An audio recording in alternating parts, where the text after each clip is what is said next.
我要学功夫，我应该到哪里学呢？有什么可以介绍吗？每一位老师？请全老师。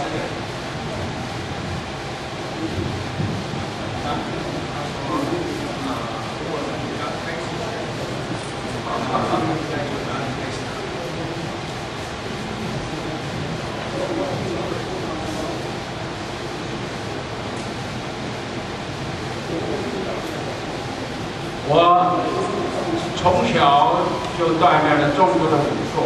I practiced Kung Fu since I was a kid. 3岁的时候就开始学会游泳。3岁时 ，3 years old, he learned how to swim. 4岁的时候就学会打拳。4 years old, he learned how to do boxing. 5岁的时候我就学会跳水。It's gonna take a long time. He's 5-year-old now. He learned how to do diving. 这种，所以说我呢，从小就学会了拳击 boxing。对 ，You can translate that. 我学的时候，在这各个方面，我在这个打败了英国的 Amber。In boxing, he beat someone from England, Amber. 第二个史蒂文森。The next one is Stevenson from.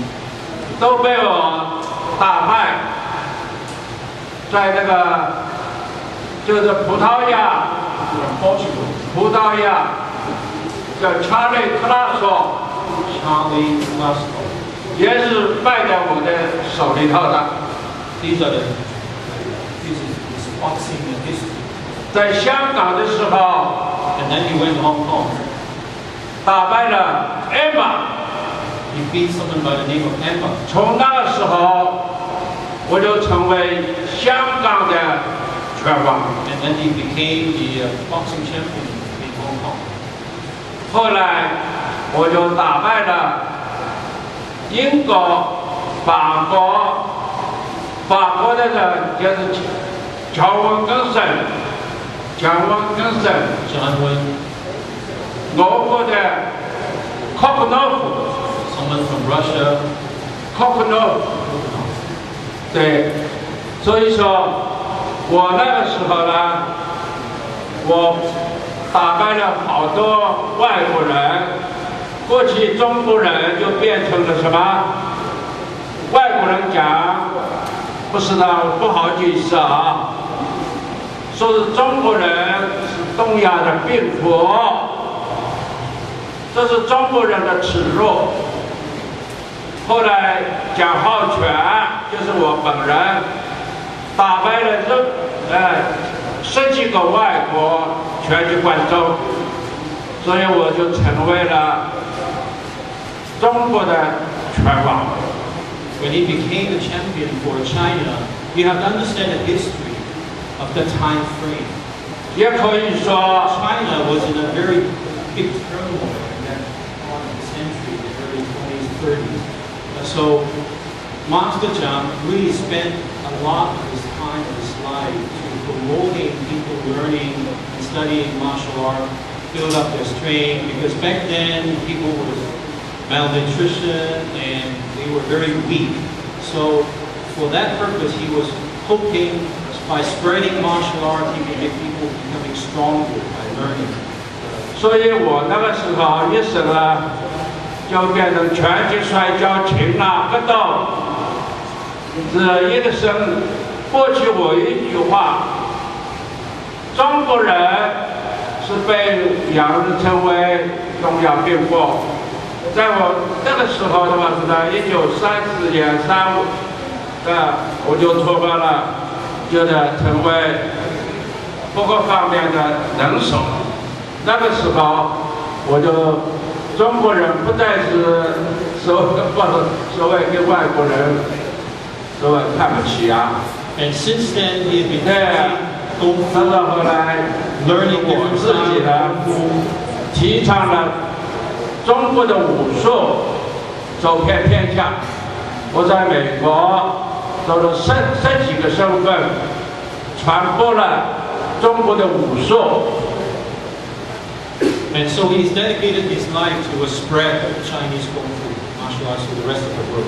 Now, So any questions? 还有其他问题吗? Any questions you want to ask any of our masters? Okay. One question to all the masters. So what do you think is the big difference about martial art? What we see from Kung Fu movie and actually actual martial art?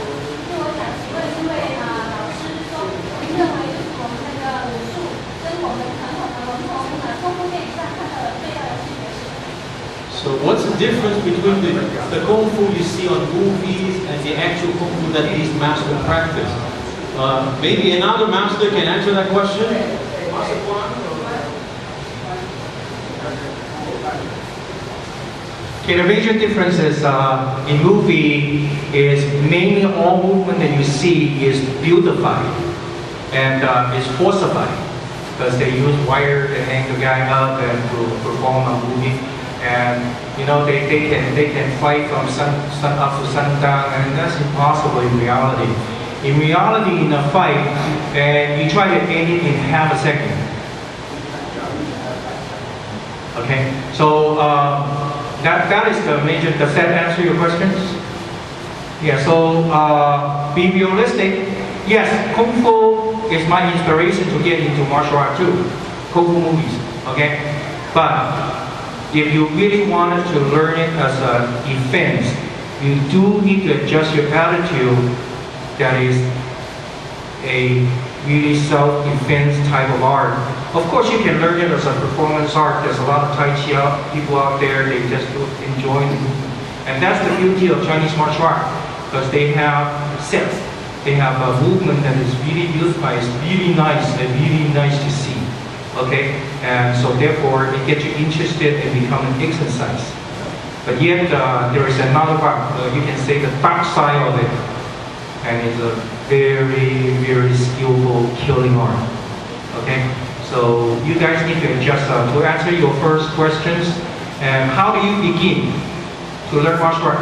First thing I would say, I would tell everybody that if you're interested in martial art is not a skill that you learn, it's a lifestyle. So therefore, you need to change your attitude. Make sure that you can get up when the sun comes up, and you practice every day.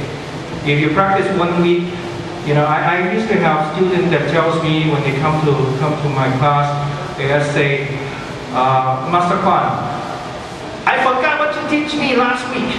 Ha ha ha. You know, I'm very upset. You know, and I say, if I'm a master that just want to make your money, you're the best student I have.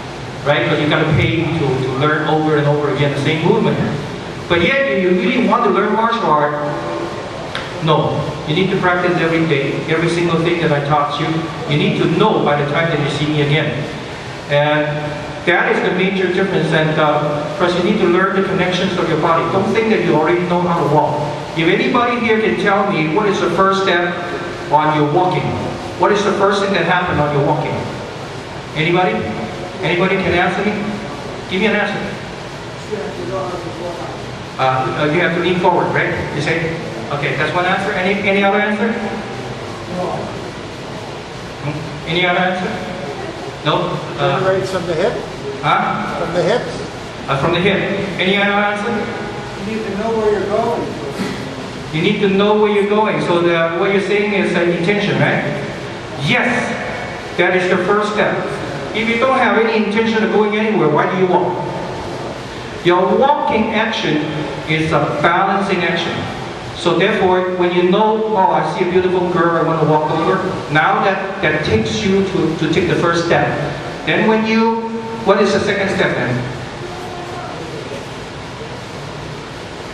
Sama? Move your leg. Okay, and just your leg.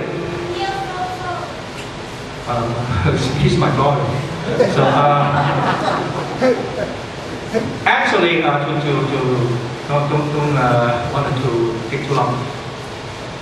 There's an imbalance act of your motion, right? If you walk forward, when your right foot goes forward, your left hand will swing forward, right? And when you walk the first step forward, you land with your heel, you so tall. But what about you going backward? You naturally go torso heel. Your toe will reach the ground first. Those are your balancing act. Everybody here say, yeah, I move my leg, I move my hip, I move my head first. All of you are correct. Because once move, everything moves. Okay? So basically, that's you need to start to learn that. Question in the back? I'm just curious, I've studied martial arts, and I'm always curious from the standpoint of learning the forms, but then actually the application, in sparring, it seems to fall apart.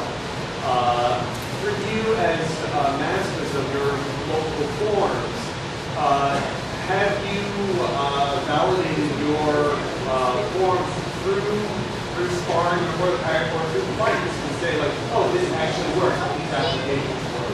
So I hope that's 他学的功夫，他也有学功夫，但是他经常想怎么把学套路里面的 technique。 I know your pain because I went through the same thing. Okay, I started learning martial art when I was 6 years old.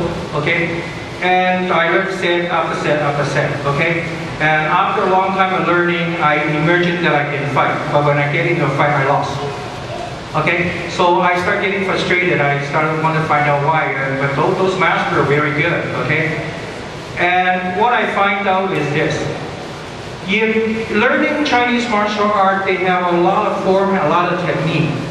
And how can you memorize all of them in a fraction of a second in a fight?